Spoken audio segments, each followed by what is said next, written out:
দর্শক দেখতেই পাচ্ছেন ময়নাকে মসজিদের ভিতর রেখে এসে তার মা কিভাবে মসজিদ থেকে বের হচ্ছে, এমনকি তার চাচা দেখুন দেয়াল থেকে লাফ দিয়ে সরাসরি চলে যাচ্ছে। সম্মানিত দর্শক শ্রোতা, যেখান থেকে ভিডিওটি দেখছেন আশা করি ভালো আছেন। বন্ধুগণ, ইতিমধ্যে আবারও চাঞ্চল্যকর তথ্য এসে দাঁড়ালো সেই ময়নাকে কেন্দ্র করে। বন্ধুগণ, শৃঙ্খলা বাহিনী এবং মসজিদের ইমাম সেই পাশাপাশি গণমাধ্যম কর্মীরা এ বিষয়ে কি বলছে, চলুন আমরা এ বিষয়ে একটি ভিডিও ফুটেজ দেখে আসি। নৃশংস হত্যা আসামি করা হয় সেই নজরুল ইসলাম।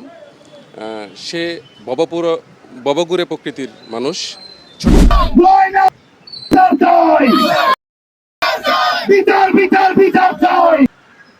তুলনামূলক ওনাকে আমরা ভালো পাইছি, ওনার পড়াশোনা ভালো, চালচলন ভালো, আচার আচরণ ভালো।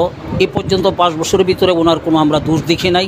আইনের আওতায় আনা যাচ্ছে না, কিন্তু আমরা চাই যে এই এত বড় মর্মান্তিক ঘটনা ঘটাইছে তার দ্রুত তাকে আইনের আওতায়, তাকে কঠোরতম শাস্তির যে আমার মানে অতি দ্রুত গ্রেপ্তার করে আইনের আওতায় আনা হয়। আর আমাদেরকে নিয়ে যারা এই অপপ্রচার চালাইতেছে তাদেরকে আল্লাহ বিচার করবো এবং প্রশাসন তাদেরকে শনাক্ত করে দোষী সাব্যস্ত করে বিচার করার আমি দাবি জানাচ্ছি। সম্মানিত প্রশাসনের কাছে আমি বহুদূর আবেদন জানাচ্ছি এবং এই সমস্ত যারা আমার নামে চালাচ্ছে তাদেরকে নিন্দা জানাচ্ছি। আর প্রশাসন ভাইদেরকে বলবো যারা অপপ্রচার চান, আর আমার মতো নিরীহ মানুষ যাতে এইভাবে হয়রানি না হয়, আমি প্রশাসনের কাছে বলবো আমার মেয়ে যত তাড়াতাড়ি পারেন।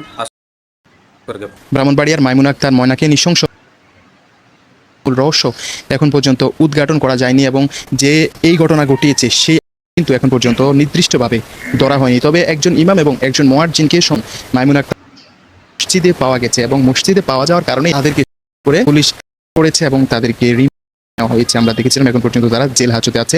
কিছু সাংবাদিক, স্থায়ী কিছু বাসিন্দা যারা এই ইমাম মুয়াজ্জিনদের পেছনে নামাজ আদায় করতেন তাদের সাথে কথা বলার চেষ্টা করেছে এবং যেইখানে মাইমুনা সেই জায়গাটাও দেখার চেষ্টা করেছি। তো আমরা একটু দেখে আসি আসলে পাবলিক কি বলে এই ইমাম সাহেবদের সম্পর্কে এবং যে জায়গায় মামুনা আক্তার সেই জায়গাটা সম্পর্কে আমরা একটু শুনে আসি। তুলনামূলক ওনাকে আমরা ভালো পাইছি, ওনার পড়াশোনা ভালো, চালচলন ভালো, আচার আচরণ ভালো। এই পর্যন্ত 5 বছরের ভিতরে ওনার কোনো আমরা দোষ দেখি নাই। উনি সুন্দর, উনি হাফেজ, আলেম এবং 2টা মহিলা মাদ্রাসা শিক্ষকতা করেন। এই পর্যন্ত ওনার মধ্যে কোনো আমরা ওনার চালচলনের মধ্যে কোনো ব্যতিক্রম আমরা পাইছি না। কেমন আমরা এটা স্বপ্ন ভাবি না যে এই হতিব এবং ইমামের দ্বারা এই ঘটনাটা ঘটবে, কারণ আমরা জানি এটা ভালো মানুষ, হ্যাঁ ওরা ভালোভাবে চলে, হ্যাঁ এদের মধ্যে কোনো। দর্শক, এই ইমাম এবং মুয়াজ্জিনকে এক কথায় কিন্তু সকলেই ভালো বলেছেন এবং একজন ইমাম কিন্তু একটা মহিলা মাদ্রাসাতে পড়াতেন। যে ইমাম সাহেব মহিলা মাদ্রাসায় পড়ান তার এত সুযোগ থাকে, সে কেন এতটা রিস্ক নিয়ে এই অল্প বয়সে একটা মেয়ে তা করে তাকে মসজিদে রেখে দেয়?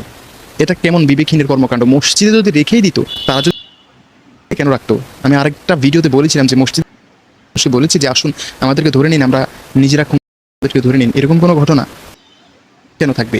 এখানে ইমাম এবং মুয়াজ্জিনকে আসলে হয়েছে, আমার কাছে এই বিষয়টা ক্লিয়ার মনে হচ্ছে।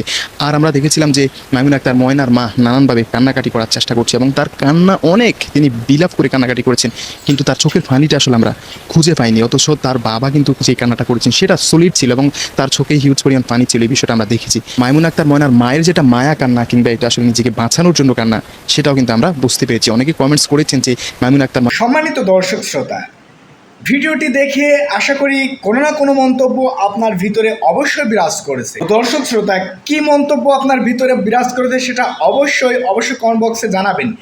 এবং আমার মনে হয় এই যে শৃঙ্খলা বাহিনী, গণমাধ্যম কর্মী, পাশাপাশি মসজিদের ইমাম সাহেব এবং ময়নার প্রতিবেশীরা যে স্টেটমেন্ট ইতিমধ্যে গণমাধ্যম কর্মীকে দিয়েছে সেটা অবশ্যই একবার ভাববার বিষয়।